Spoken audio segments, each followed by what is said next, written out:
So we're here backstage at the SU with Greg James. Hello, Greg. Hello. So you're here for the first time at NTU. Does this bring back any memories of university? Absolutely. I love doing student gigs because it's like I'm always a fresher.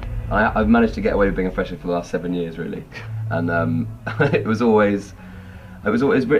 really weird to go back to my old university and do a freshers gig, because obviously I was a fresher there, and nothing really changed at all. It was the same stage, same guy running the entertainment, the union, same setup in there. It was like nothing had changed, except they didn't pay me £30 for 6 hours. That was everything that changed. But yeah, I loved it. I loved coming back to do things like this. Yeah, it's great. Obviously, you started off in student radio, best male at 2005 Student Radio Awards. Sorry to boost your ego. Good research. Good research.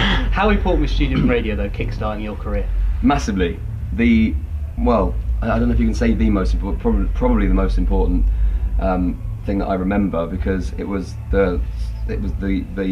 opened a small crack in the door at Radio 1, and they kind of gave me an opportunity to try out and do a show there. So I won the award, and then you get to do an hour show as part of the prize. So that was my way in, really. So it was so useful to me, and it's just fun, isn't it? It's fun to do, and you learn about all the different bits of the radio station, so you can be the news person or the producer or the sports guy or the presenter, whatever you want to do. I knew that I was never wanted to do anything else but present, but it was you can work on the music team, or like I was the station manager as well, and I really hated that, but I realised I hated it by doing it. I thought I never want to be anyone's boss ever. I'm terrible at it. Another bit of research for you. You did your degree in drama at university. Were you in any like well-known plays, male lead in any plays? We did obviously quite a few plays. We did loads of stupid stuff. I was Aeschylus in Measure for Measure, which I remember that was my most serious role to date. And we did all sorts of stuff. I was chatting to someone the other day about how frightening it is being on a stage and trying to remember lines and stuff, and you haven't learnt them properly. I said to them, I don't know why we got into this. We're talking about most scared we've been doing something, and nothing is compares to how frightened I was doing a play and you forget your lines at the start of a scene. And I remember I was walking around on stage and I had to start the scene. Without me saying words, no one else was able to move, because there was nothing else that would happen. So the lights came up, and I'll just never forget it. My mates who were in the play as well were sat down sort of frozen, and I had to pace round, and I was supposed to do one pace round and then start the scene. I just kept pacing. I was just pacing and pacing, going, trying to do that actor and stuff, thinking, I just pause a bit here, and no one realised what was going on. And then I looked at everyone, and they were sort of going, say something. And I walked round behind them and went, I don't know what to say. I don't know what my line is. And eventually I went, wow! And whatever I remembered at the last minute, but that was the most frightening thing ever. So I always preferred being myself and doing presenting things. I think that was my favourite thing. Brilliant. Now I've got 3 people here that I'd like you to describe in one sentence, a few of your radio and TV friends. Okay. So describe in one sentence Fern Cotton. In one sentence? Yeah. Oh, wow. Could be hard. In one sentence, Fern Cotton is it's so difficult. What would I do to describe her? Okay, this is a sweet sentiment. My best friend at Radio 1. I would say that. Aww. Very nice. Scott Mills. Scott Mills. He is one of the reasons I wanted to get into radio in the first place.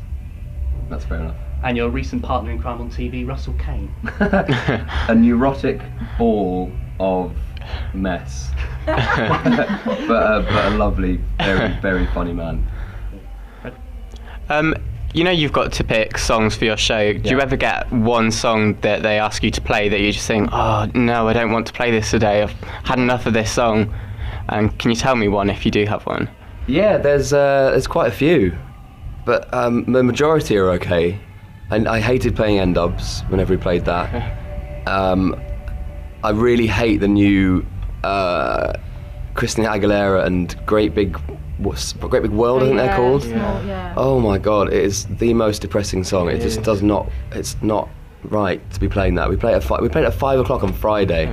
You know, everyone's just texting going, I'm going to drive my car into a brick wall. I'm ending this. So there's a few like that which are a bit funny because around Christmas time it gets really boring because you get a load of the same singer-songwritery twiddly diddly stuff. A lot of Mariah Carey. A lot of Mariah Carey as well, but yeah, all the female singer-songwriters decided to release a slow song at the same time, like November, December. We were all sitting there just going, oh my god, please end this. Yeah, majority though I do like. Maybe. Okay, I am basically known as Mrs. Transport. I'm the only female on the Fly Sport team, so it's quite an honour to be here right now. But obviously, I feel honoured to be here in front of you. But obviously, Sports Relief is coming up in March. I know you're a big campaigner for it, and you were on the phone to Davina the other day. How amazing is she? The best. What that was almost a stretch too far. That challenge, wasn't it? I mean, it was really dangerous. That have you seen the video of her at Lake Windermere? Yeah, she had to be pulled out. That was bad. I know these things are always a bit hammed up, and it's all like, oh my god, it's so difficult. But actually, that was really difficult and horrible. But yeah, she raised a shed load of money. I think it's nearly $1 million now. So that was a huge thing. Yeah. And obviously, you're not shy yourself. You did the Red Nose Day through hell and high water. I followed that as well. How was that? Well, that was the most difficult thing I've ever done. It was very rewarding. It was totally worth it, and it raised a load of money. And they're building a school. They're building a school. I'm going to build a school. Personally building. Brick by brick. They're building a school in that village that we stayed in, and that is amazing because we just did a week's worth of rowing and fundraising and everything like that. So that's really paid off. But it was horrible because we were sort of this close to a hippo, and that's not cool. You're not supposed to be. They're not. You shouldn't see inside their mouth. They're not like hungry hippos. They're not like that colourful. They're pretty dangerous. So yeah. And also, you're doing the extra mile. Are you actually running a mile yourself? I'm not. I'm actually. This is an exclusive for Fly. Who you love? I've not told anyone this yet. I'm doing this North versus South challenge for Sport Relief, and there's a load of brilliant people involved. On the night of Sport Relief, there's a team from the South, and 4 people from the South, 4 people from the North, and we are going head to head in the Olympic Park doing sporting events, which I am trying to get training for at the moment. But that's an exclusive. No one knows that. That's really cool. Absolutely amazing. And also, just a personal, I do basically 4 till 5. I know about your Feel Good Friday. Rival. I do 4 till 5 Feel Good Friday on Fly for Transport. I know you do a lot of impressions. What is your best impression? I don't think I've got a best one. I'm a fan of your Jedward. I quite like your Jedward. Oh my god, John. Oh my god, John, wait. I can't really do it my voice. Oh my god, John, you're like so cool. It's like so totally weird and awesome. Oh my god, we're like Jedward. Which one's which? I'm John. I'm Edward. Oh my god. Have you got any big skinny for me? Oh my god, this is so cool. That was so amazing. I'm so glad you did that. That was fantastic. My pleasure. But people said it sounds a bit like Cartman, but Cartman's a bit more. Cartman's a bit more like that, isn't he? But yeah, I love the facial expressions. You get really into it as well. Yeah, you have to. Pretty amazing. Yeah.